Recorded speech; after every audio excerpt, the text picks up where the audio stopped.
오늘 이 시간 우리에게 주신 하나님의 귀한 말씀 시편 4편 말씀입니다. 제가 가진 구약 성경 806쪽 시편 4편 1절에서 마지막 절 8절까지 찾으셔서 한 절씩 번갈아 읽도록 하겠습니다. 먼저 제가 한 절 봅니다. 내 의의 하나님이여, 내가 부를 때에 응답하소서. 곤란 중에 나를 너그럽게 하셨사오니 내게 은혜를 베푸사 나의 기도를 들으소서.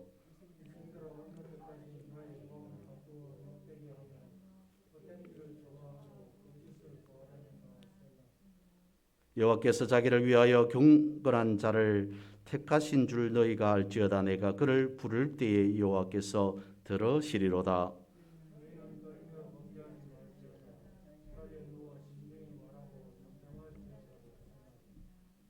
의의 제사를 드리고 여호와를 의지할지어다.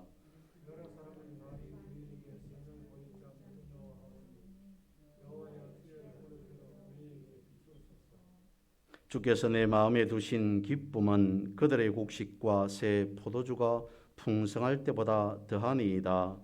내가 평안히 눕고 자기도 하리니 나를 안전히 살게 하시는 이는 오직 여호와이시니이다. 아멘. When the one door closes, another door opens. But we often look so long and so regretfully upon the closed door that we do not see the one which has opened for us. 알렉산더 그레엄 벨이라고 하는 사람이 한 말입니다. 지난 주일에 말씀을 드렸죠. 한 문이 닫히면 또 다른 한 문이 열린다라고 말합니다. 그는 이어서 이렇게 말합니다. 그런데도 한 문이 닫혔을지라도 또 다른 한 문이 열림에도 그런데도 우리는 사람들은 너무 오랫동안 낙심하며 한탄하며 후회스러워하며 닫힌 문만을 지속적으로 보고 있다는 거죠. 그래서 어떻게 되냐면 이미 우리를 위해 열려져 있는 문이 있음에도 그 문을 바라볼 수 없게 된다고 말합니다. 올해의 말씀의 주제가 하나님의 공의입니다. 하나님이 공의로우시다면 공의로운 하나님은 우리의 인생길을, 우리 인생의 문을 닫아두시는 분이 아니라 우리의 인생의 길을, 우리 인생의 문을 열어주시는 분이시다라고 할 겁니다. 그런데 실상 인생을 살아가는, 세상을 살아가는 우리 자신을 바라보면 어떻습니까? 이런 생각을 할 수도 있을 것 같습니다. 하나님께서는 내 인생의 길을 열어주시는 것 아니라 내가 하나님을 바라보고 하나님께로 나아갔음에도 그런데 내 인생길은, 내 인생의 문은 닫혀 있더라라고 여길 수도 있습니다. 이를 표현하는 말이 있죠. 앞뒤로 나아가지 못하는 상황, 그거를 두고 진퇴양난이라고 합니다.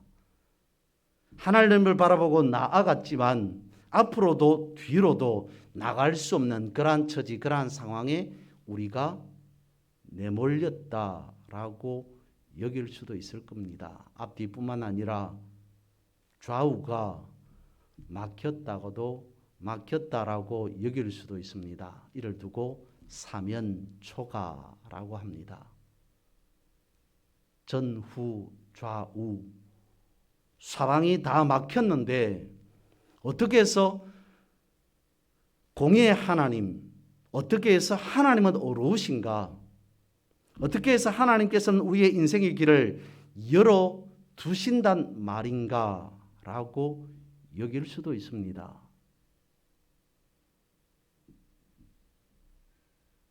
그런데 성경은 우리에게 말씀해 주고 있습니다. 진퇴양난이라 하더라도, 온 사방이 다 막힌 사면초가라 하더라도, 그럼에도 하늘길은 열려 있다라고 말씀을 하시는 거죠.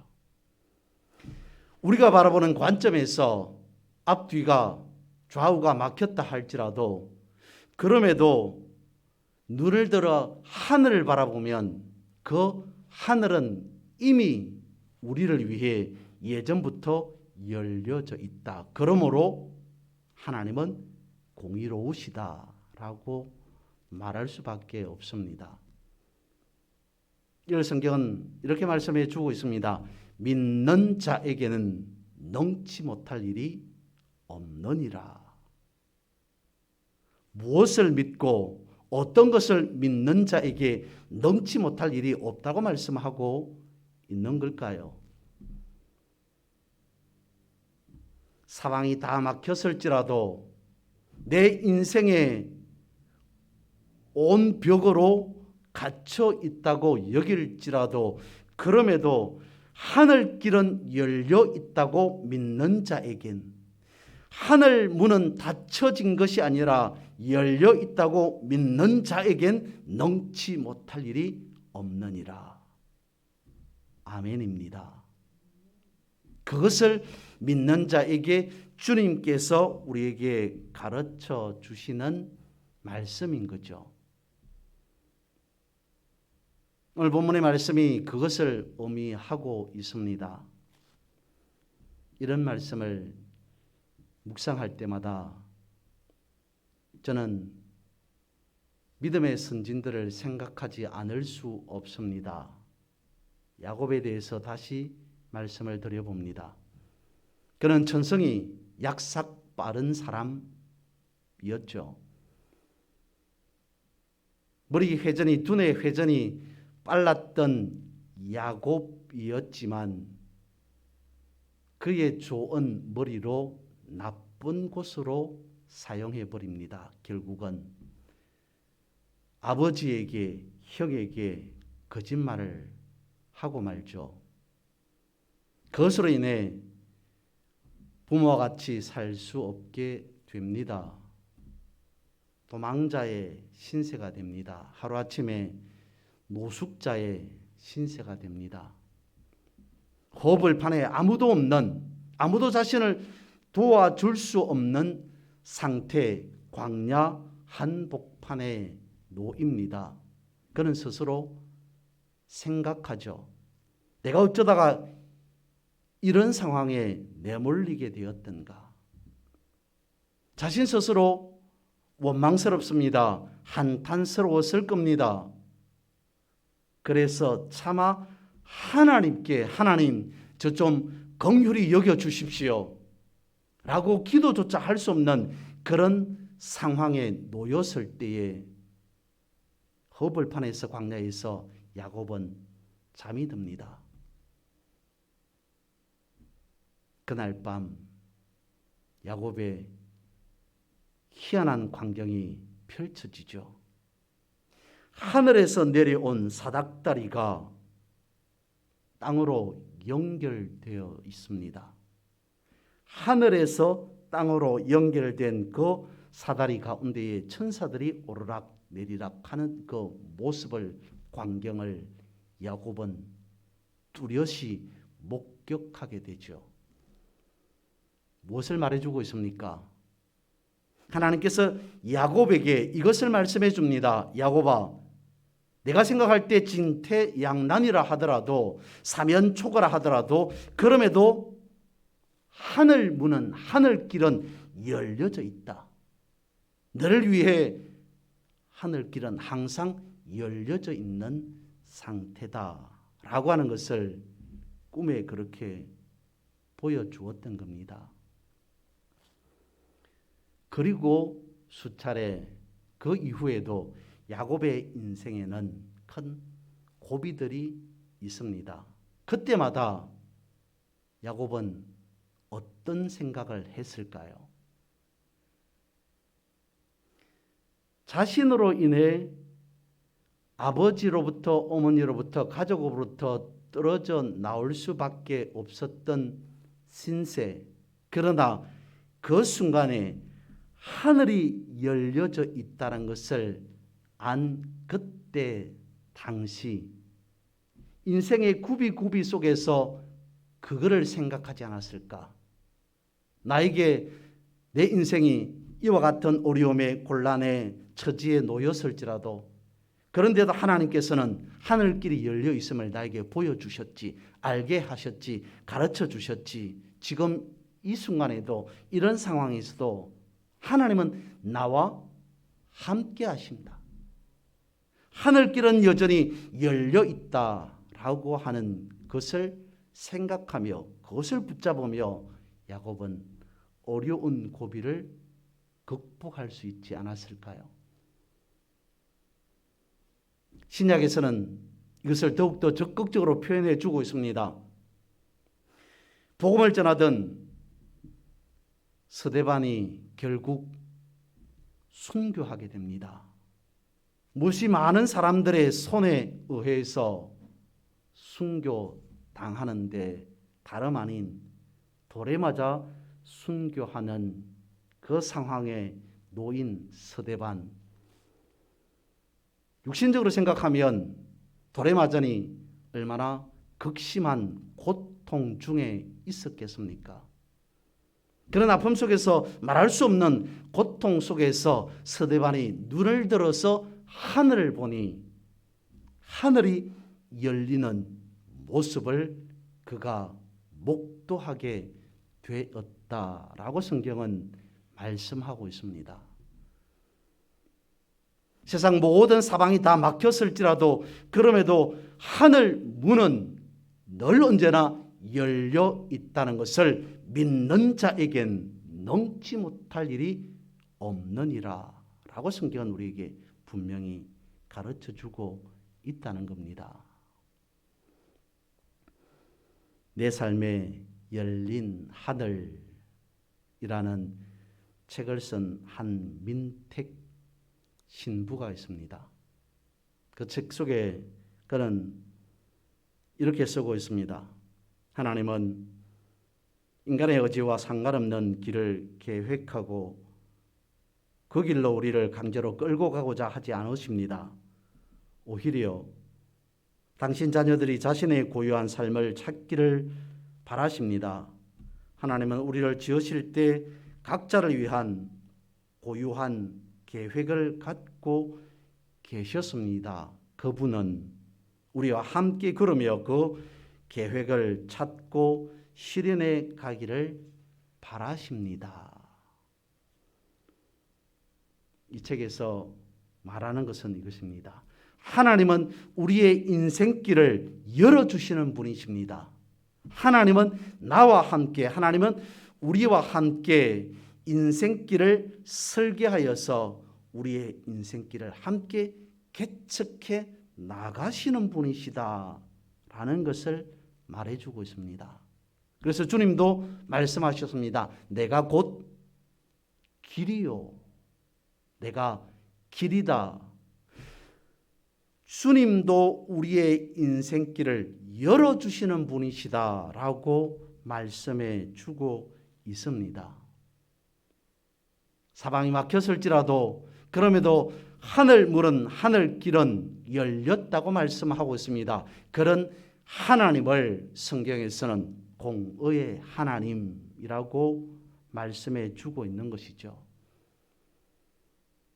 오늘 우리가 시편 4편 말씀을 묵상했습니다마는 이 말씀을 저도 몇 차례 묵상하면서 이런 생각을 해보았습니다. 오늘 우리가 읽은 이 시편 4편의 전체의 핵심은 말씀의 전체 주제는 어쩌면 성경에서 말하는 가장 큰 믿음의 고백이지 않을까라는 생각을 해보았습니다. 그래서 나름대로 이런 제목을 달아보았습니다. 눈물의 기쁨, 고난의 영광. 두 단어는 서로 어울리지 않습니다. 눈물과 기쁨, 고난과 영광이 어울리지는 않습니다. 그런데 본문의 상황이 그것을 말해주고 있습니다. 본문 1절은 이와 같이 말씀하고 있습니다. 내 오의 하나님이여 내가 부를 때에 응답하소서. 곤란 중에 나를 너그럽게 하셨사오니 내게 은혜를 베푸사 나의 기도를 들어소서. 시편 4편은 다윗이 쓴 시로 알려져 있습니다. 시편 3편과 4편이 같은 주제로 같은 상황에서 쓰여졌다라고 말씀하고 있는데요. 본문 시편 4편은 다윗이 왕이 된 다윗이 아들 압살롬을 피하여 도망갈 때의 상황, 그것을 놓고 쓴 시로 알려져 있습니다. 그러면 어떤 상황인지는 짐작할 수 있습니다. 다윗은 압살롬의 아버지입니다. 아버지인 다윗을 아들인 압살롬이 죽이겠다고 쫓아오는 그런 상황을 말하고 있다는 것이죠. 이런 아버지 다윗의 마음은 어땠을까라고 하는 겁니다. 아버지로서의 다윗의 마음, 비참할 대로 비참했을 것입니다. 더더구나 다윗은 당시 이스라엘의 왕이었습니다. 아무리 그래도 한 나라의 임금인데, 왕인데, 모든 백성들이, 모든 신하들이 다 지켜보고 있는데, 알고 있는데, 어찌하여 자신의 아들이 자신을 죽이겠다고 쫓아오고 있는가? 그것 때문에 다윗은 도망할 수밖에 없는가? 아버지로서, 왕으로서 면이 서지 않는, 뭐라 말할 수 없는 그 상황, 이것이 오늘 우리가 읽은 시편 4편이라는 것이죠. 이런 상황에서 다윗이 고백하고 있습니다. 내가, 이런 상황에 놓인 내가 곤란 중에 있으니 하나님 나를 긍휼히 여기시사 내게 은혜를 좀 베풀어 주십시오. 본문에서 말하고 있는 곤란이라고 하는 원어는 차르입니다. 이 차르라고 하는 말은 이렇게 쓰여져 있습니다.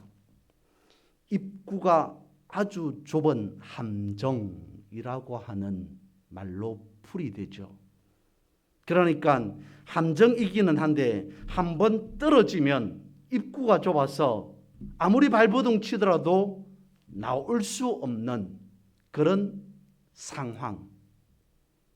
앞서 말씀드린 대로 진퇴양난이고 사면초가일 수밖에 없는, 꼼짝달싹할 수 없는 그런 상황에 놓인 것을 곤란이라고 우리말은 기록하고 있습니다. 다윗의 상황이 그랬다는 거죠. 다윗의 입장이 그렇습니다. 어떻게 할 수 없는 상황에 내몰려 있습니다. 모든 것이 다 가로막혀 있는 그런 상황에 다윗은 놓여져 있습니다. 이럴 때 다윗이 선택한 것이 무엇인가를 우리는 본문을 통해서, 말씀을 통해서 볼 수 있어야 되죠. 그가 선택한 것은 기도였습니다.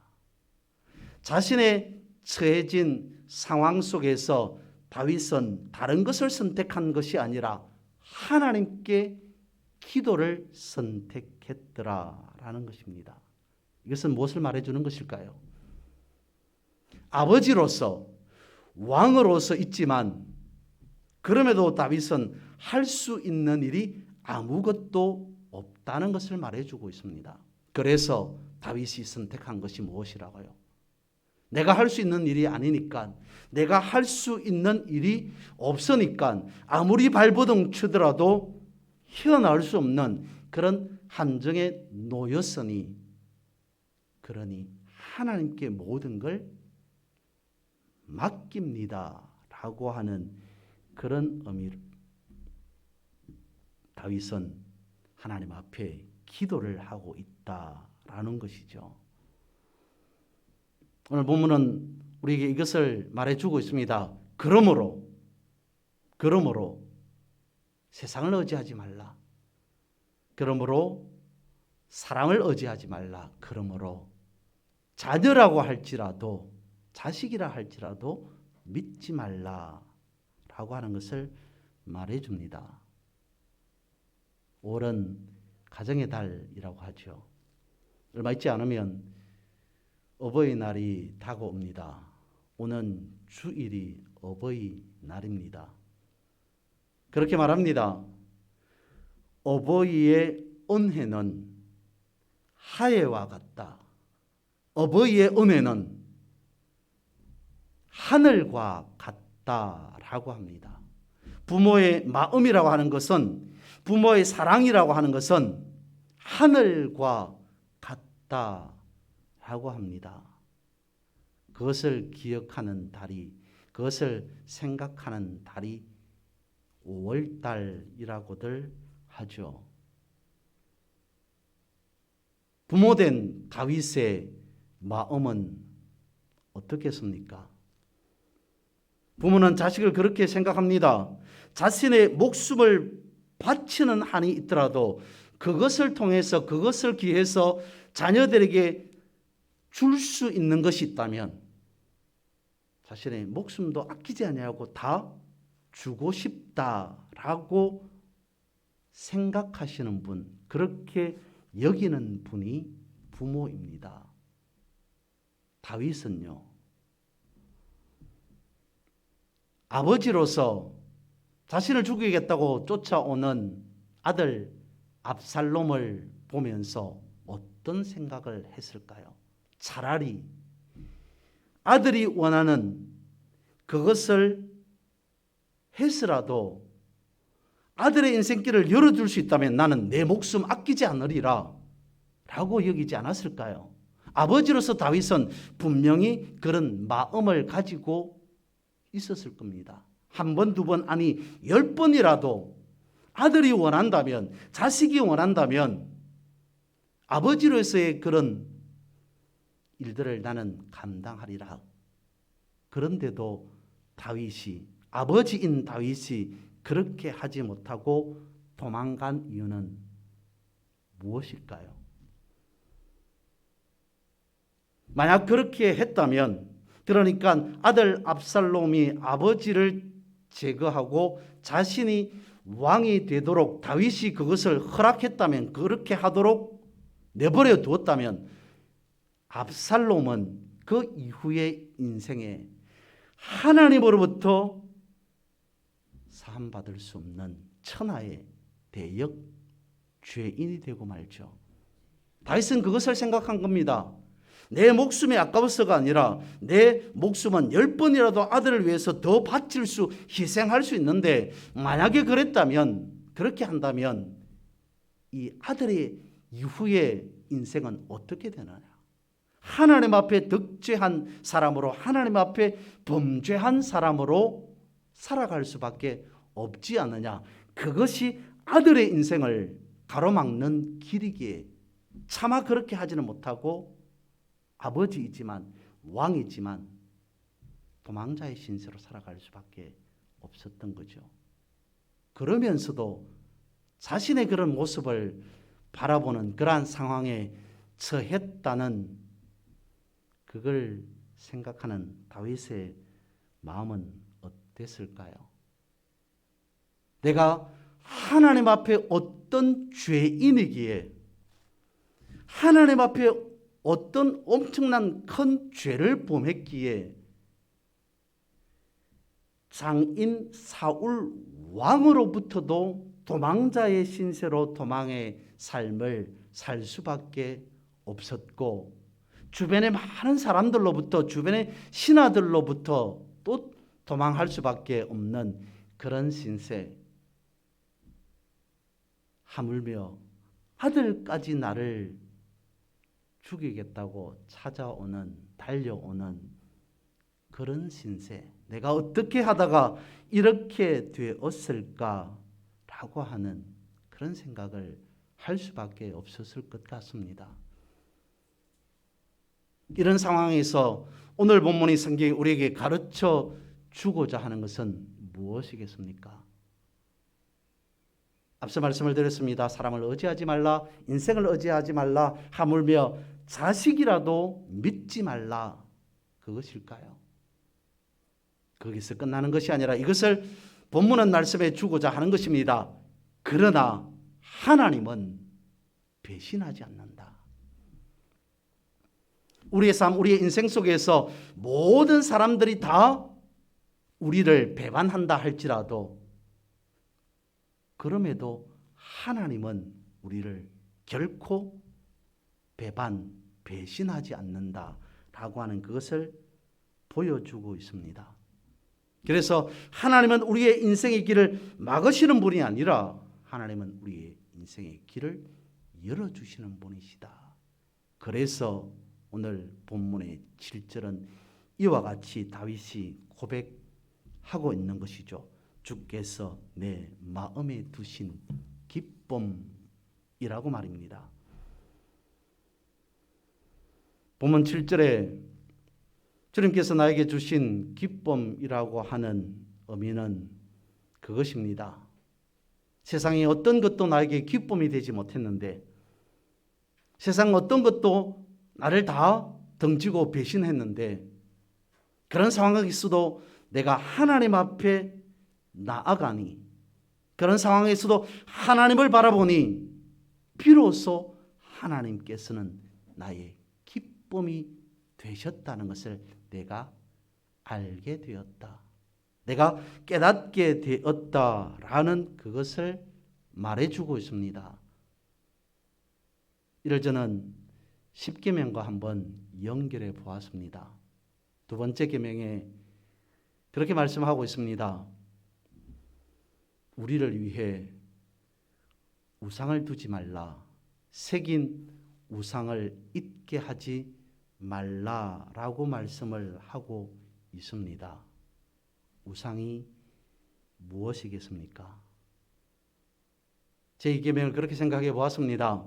내게 새긴 우상을 두지 말라라고 하는 이 말씀을 세상의 어떤 것도 믿지 말라라고 하는 말씀으로 생각해 보았습니다.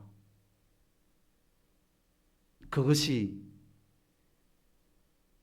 내가 의지하고자 하는 사람이든 내 자녀이든 부모이든 물질이든 명예든 세상의 어떤 것도 우상처럼 내게 두지 말라. 왜요?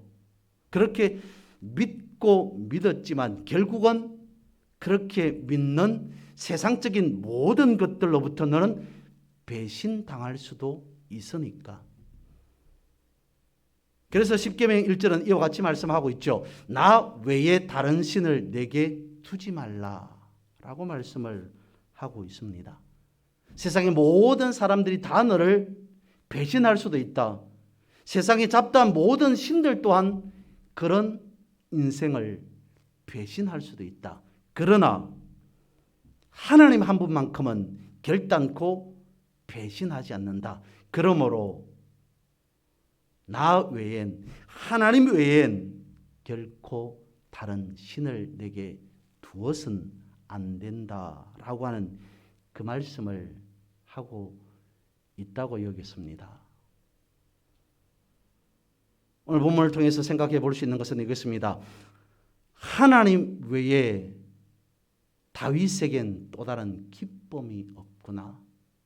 나는 이런 상황 저런 상황에 이런 처지 저런 처지에 내몰렸건만 그때마다 하나님께서 나에게 은혜를 주셨으니 내가 어떤 처지에 어떤 상황에 놓였을지라도 하나님 외에 나에게 기쁨은 없구나라고 하는 것을 다시 한번 다윗은 깨닫게 되었을 겁니다.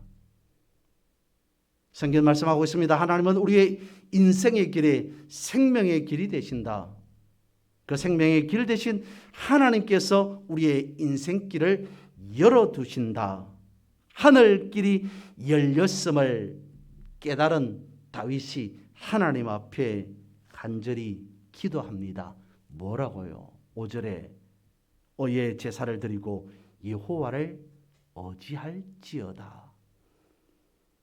1절에 시작하면서 이렇게 말합니다. 내 의의 하나님이라고 고백하였던 다윗이 5절에서는 그래서 나는 하나님 앞에 의의 제사를 드리겠습니다 라고 고백합니다. 공의의 하나님 앞에 제사를 드린답니다. 의라고 하는 이 체데크는 말 그대로 공의, 의로움이라고 하는 뜻으로 쓰입니다. 그러니까 공의로운 하나님 앞에 내가 온전한 제사를, 의로운 제사를, 거룩한 제사를 드리겠습니다 라고 하는 그런 고백인 거죠. 그러면 어떤 의미로 다윗은 제사라고 하는 표현을 썼을까요?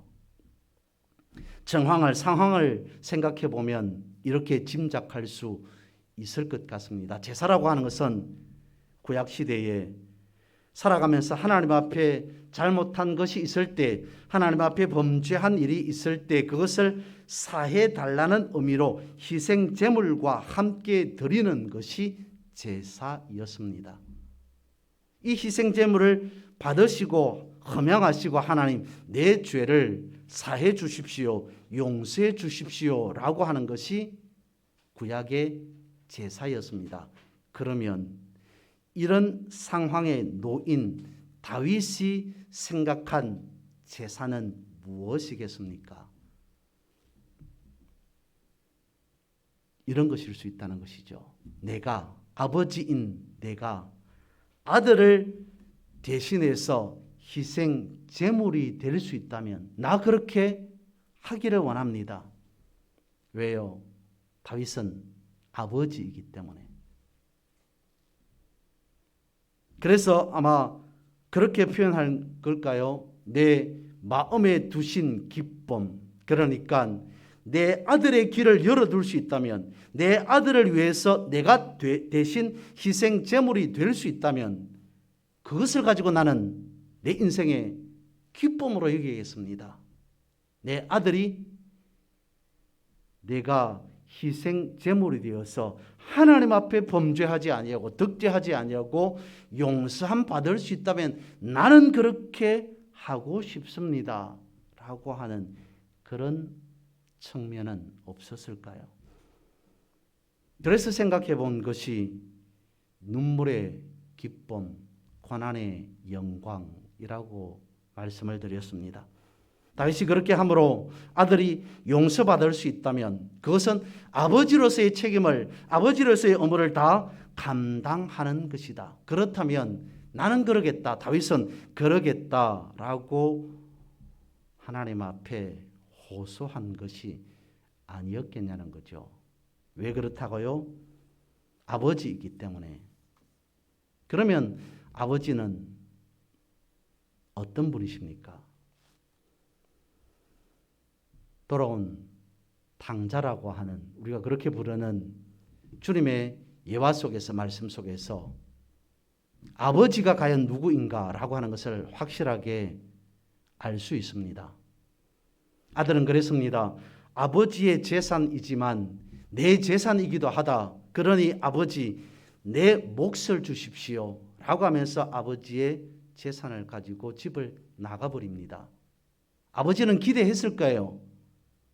쏙쏙이고 말 듣지 않는 아들이지만 그래도 아들이 원하니까 어떤 계획이 있을 거니까 내심 기대하면서 성공한 아들로 돌아와 주기를. 그런데 아들은 그렇지 않았습니다. 허랑방탕한 생활을 하였습니다. 아버지의 모든 가지고 간 재산을 다 탕진해 버리고 그야말로 거짓골로 아버지 앞에 나타나죠. 그 상황 속에서 아버지의 행동, 아버지의 마음을 눈여겨보십시오. 아무것도 아들에게 따져 묻지 않습니다. 마치 죽었던 아들이 다시 살아온 것과 같이 아들을 대합니다. 왜요? 아버지이기 때문에. 아버지는 모든 것을 다 용서하시는 분. 아버지는 아들을 배신하지 않는 분. 아버지는 아들의 길을 열어주는 분이라고 하는 것을 더러운 탕자의 이야기 속에서 가르쳐 주고 있습니다. 하나님 아버지는 눈물 속에서도 기쁨을 찾게 해 주시는 분이라고 말해주고 있습니다. 한번 생각해 보죠. 예배하시는 말씀을 붙잡고 믿고 나아가는 오늘 여러분은 어떻습니까? 다윗과 같은 그러한 상황에 내몰렸던 적이 있습니까? 나도 누군가로부터 믿었던 어떤 사람으로부터 그것이 친한 사람이었던 주변의 사람이었던 아니면 가족이었던 누구였든지 간에 믿었던 사람으로부터 배신당해 본 적이 있습니까? 그래서 생각하기를 하나님 내가 왜 이렇게 살아야 됩니까? 내 인생은 왜 그렇습니까? 라고 생각했던 적이 있습니까? 그때 우리는 무엇을 선택해야 하는가? 라고 하는 것을 오늘 본문은 명확하게 답을 제시해 주고 있습니다. 다윗이 고백한 것이 그것이었습니다. 내 마음에 두신 기쁨은 아무것도 선택할 수 없는 상황에 내몰린 그야말로 코너의 구석에 완전 막다른 골목에 내몰린 다윗이 선택한 것은 하나님께서 하늘길을 여전히 열어두고 계신다라고 하는 믿음의 그 마음, 그것이었습니다. 오늘 우리도 오늘 본문의 상황을, 다윗의 이런 모습을 바라보면서 하나님, 우리의 인생길도 열어두십시오.